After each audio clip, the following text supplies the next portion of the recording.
जहां भी ये शब्द आएंगे दो अलग अलग सब्जेक्ट्स को आपस में जोड़ेंगे, एक सब्जेक्ट पहले दिखेगा और एक सब्जेक्ट बाद में दिखेगा। अब ट्रिक कहती क्या है?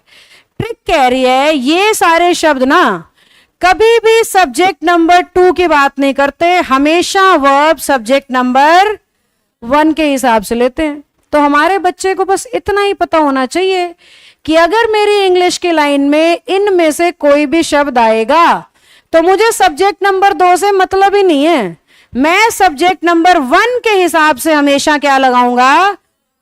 अब सब्जेक्ट नंबर 1 सिंगुलर हुआ तो वर्ब सिंगुलर लगा दूंगा, सब्जेक्ट नंबर 2 प्लूरल 1 प्लूरल हुआ तो वर्ब प्लूरल लगा दूंगा। मैंने कहा Radha and not I am helping you. सब बच्चे ईमानदारी से सेंटेंस पढ़ेंगे।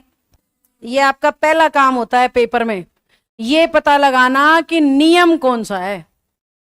अब एंड नॉट क्या कह रहा है, मेरे को तो कोई मतलब ही नहीं है सब्जेक्ट नंबर 2 से, मैं तो अपनी वर्ब हमेशा लगाऊंगा सब्जेक्ट नंबर।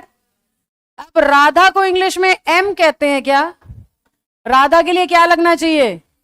ये बेसिक है जो पिछले क्लास में सिखा के गई थी। राधा सिंगुलर है तो सिंगुलर हेल्पिंग वर्ब क्या लगेगी? इज। यानी सही सेंटेंस क्या तैयार हुआ? Radha and not I is helping you. जो ज्ञानी है ना वही कर सकता है ये, जो इंग्लिश को जचा रहा है, हिंदी बना रहा है, उसको तो दो दो जगह एरर दिखेगा। एंड के साथ नोट भी नहीं जच रहा और आई के साथ इज तो हो ही नहीं सकता। ये तो बात ही गलत है बिल्कुल। आप ये सोचते हो पेपर में और आंसर मिलता है नो एरर।